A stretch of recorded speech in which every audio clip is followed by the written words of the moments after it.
Hello, students. Fresh and beautiful morning to all of you. I hope you all are in good health and taking great care of yourself. Welcome back to our English class. And as this would be the last class for our online session, academic year 2020-21 for our subject English in class 9. So, students, let's start our class. As in the previous class, I have told you that we have done the practice work for grammar from your words and expressions book till unit 7, and I asked you to do further exercises accordingly if you want to carry out the practice. And today we would be doing the topic reading comprehension, which we have already done in the class, but today we would just be revising that topic and what all points you need to keep in mind while you are attempting the comprehension passages. Okay, so students, as you know that you might be having two passages in the exam. One would be factual passage and another would be discursive passage. Each passage would be of 10 marks. That means each passage would have 10 to 12 questions which you need to answer them. So what are factual passage, students? A factual passage contains 300 to 350 words. It is a detailed description in which some information is added along with the description of physical attributes. A student learns to get a comprehensive view of the subject and he discusses to improve his or her mental ability. These passages are instructive, descriptive, and reporting passages. Here you have a quite good clarity about what is the topic all about and what you are going to discuss over here. And we have another passage, that is discursive passage. Now discursive passage contains a text which is either argumentative, interpretative, or persuasive in nature. That means there might be some arguments or there might be some topic which would be giving specific reasons for their arguments or something like that. Okay, it may also include opinions and feedback. And in discursive passage, students, it's not only related to one topic. There might be 2 to 3 topics and it's not necessary that they are relatable also.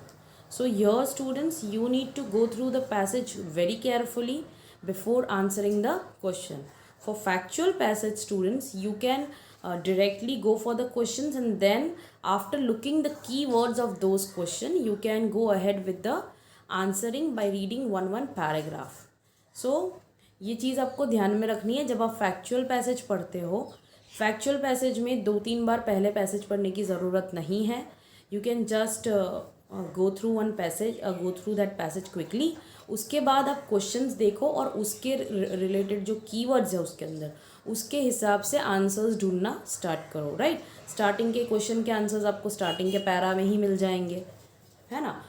लेकिन जब आप discursive passage read करते हो, at that time you need to do the reading portion carefully, क्योंकि उसके अंदर काफ़ी अलग अलग टॉपिक्स कवर किए होंगे और आपको हर टॉपिक के रिलेटेड क्लैरिटी होनी चाहिए जब आप आंसर करते हो तब. ठीक है. So students, you need to keep some of the points in mind while you are reading the comprehension and trying to give the answer. First thing is, carry out the reading properly. Okay.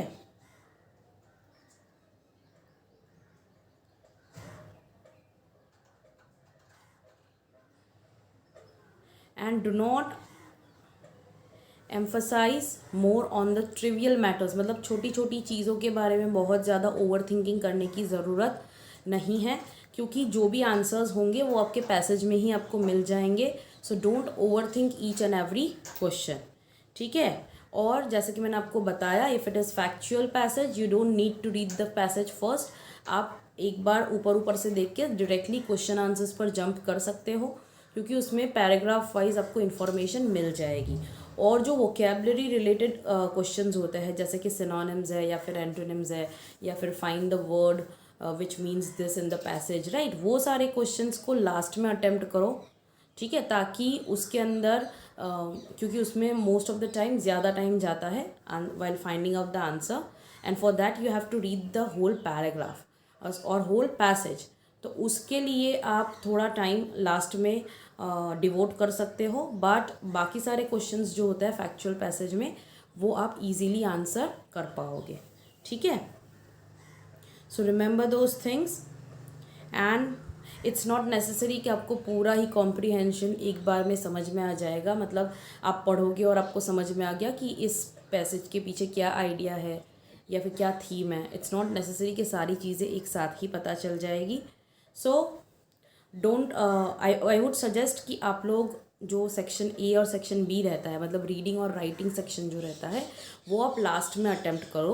पहले अपना literature portion और grammar cover कर लो, क्योंकि writing और reading में थोड़ा ज़्यादा time चाहिए होता है. And specifically writing, because over there you need to think a lot before writing it down.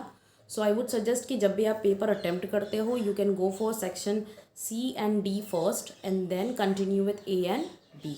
Okay, so now let's just practice some of the comprehensions which are there in your book, that is words and expression. I am going to move ahead with that topics only. So first we will see the topic reading comprehension, which is there in your words and expression unit 8. Okay, so read the following passage carefully and based on your reading answer the following questions in the space provided. On 3rd August 1996, Leander Pease became the first Indian to win an individual medal in 44 years when he defeated Fernando Meligeni of Brazil in an exciting match in the Centennial Olympic Games at Atlanta. Pease ranked 31 places below the Brazilian and played with gusto and determination against a player who has 2 ATP 4 titles under his belt and clinched the bronze medal. He was given a standing ovation when Pace raised his hand in triumph and said a silent prayer. Leander's father had won a bronze medal in Munich Olympics 1972 as a member of Indian hockey team. It is creditable to Leander Pease as he got it in an individual event. Later, he dedicated the medal to his coach and his doubles teammate. They have helped me out and given me advice and kept me in good frame of mind. This medal doesn't show just my efforts, it shows the efforts of the whole team. Pace was recognized as a prodigy by Vijay Amrit Raj in 80s. Even so, Pace's true mentor has been Naresh Kumar, the former Indian Davis Cup captain. His incredible Davis Cup record speaks for itself. While it may be said that some of his Davis Cup victories were achieved because he was playing on his favorite surface, grass, and enjoyed home support, but at Atlanta, Pease had none of these advantages except his coach, close family members, and the expatriates.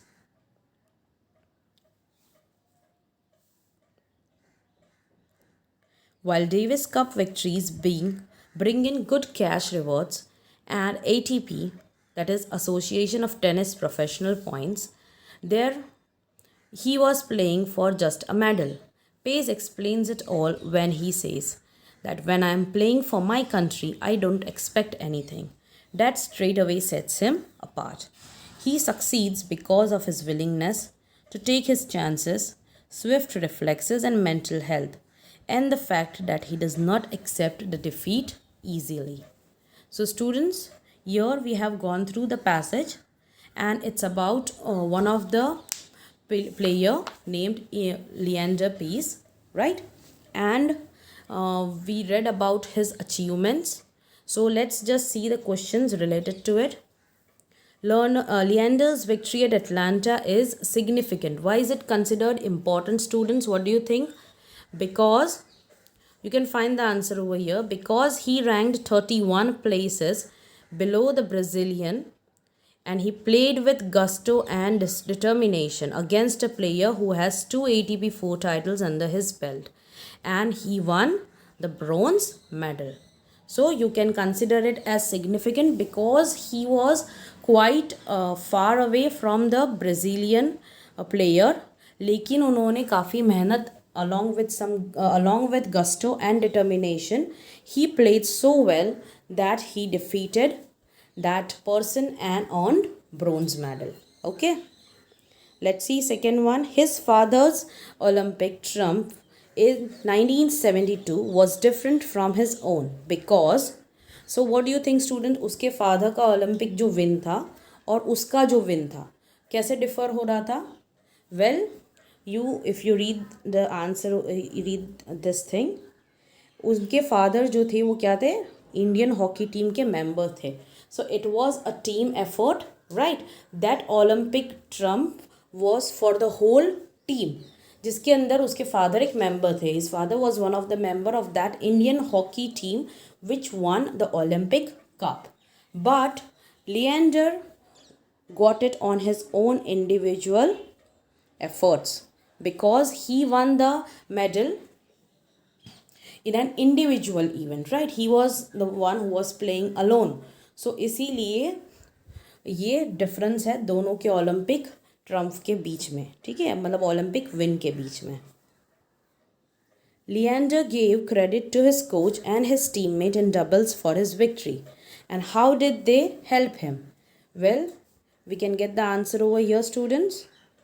That he dedicated the medal to his coach and his doubles teammate because they have helped him out and given him advice and kept him in the good frame of mind. This medal doesn't shows only his efforts, it shows the efforts of the whole team. Okay, let's see next one. If you were required to sum up Leander's qualities as a player, which one would you like to highlight and why? Well, if we can find the answer to this question over here, you can see that he succeeded because of his willingness to take his chances, swift reflexes and mental strength, and the fact that he does not accept defeat easily. So we can highlight the quality that he does not accept his defeat. I'm very sorry. Yes. So Leander's quality which we could highlight is that he does not accept the defeat easily. From the event which took place in Atlanta, right? The International Senacial Olympic event which took place in Atlanta, where he was quite far away from the player who was from Brazil, right? He was 31 places away from Brazil, but because of his determination and enthusiasm, he was able to reach to the top. Okay, so that could be the reason, and that is the reason we can highlight that specific quality. In India, while registering his victories in Davis Cup, one could say that he won because he was playing on his favorite surface, grass, and enjoyed home support. Next one. At Atlanta, he won. What do you think? Why did he win in Atlanta? Because he was playing for the country, and while he was playing for the country, nothing else mattered to him. Okay, that is the answer for this question. Now let's see one more passage which is from unit 9.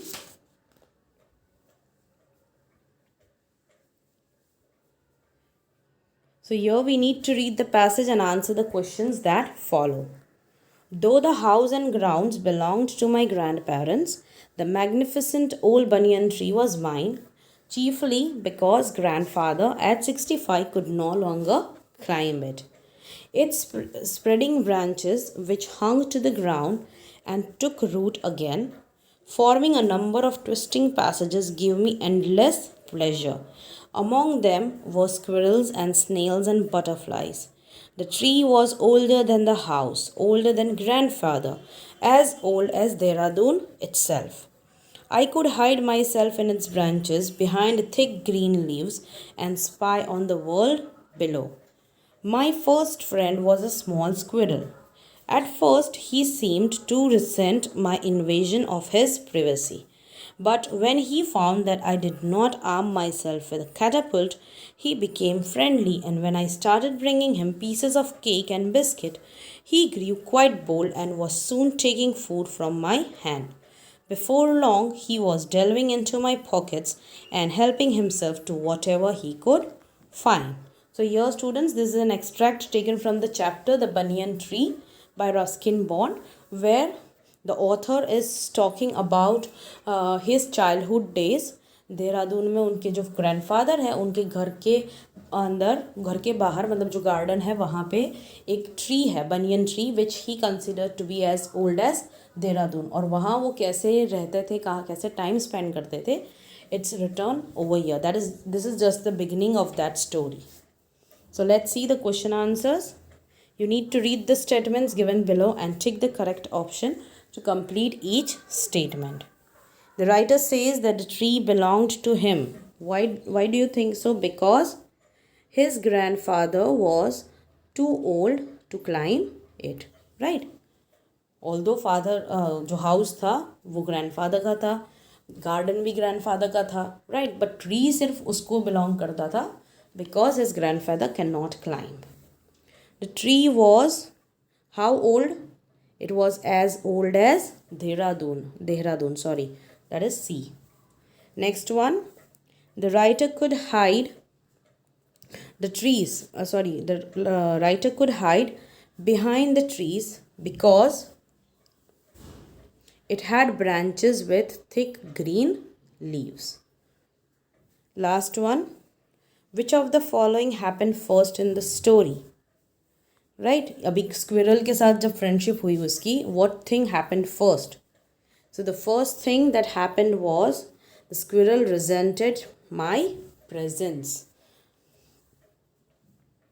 The next one, the main purpose of the last paragraph was, what is the main purpose of last paragraph? Where he is talking about his first friend, squirrel. To describe the banyan tree, to describe what the squirrel liked to eat, to describe the writer's friendship with the squirrel, या फिर to describe the creatures living in the tree. Well, we can say that it is to describe the writer's friendship with the squirrel. So students, if you notice in this passage, you could just read the questions first and then find out the answers paragraph wise if you want to, or you can just go through the paragraph quickly and then go for question answers. Okay, let's see one more. Now this is from unit 11.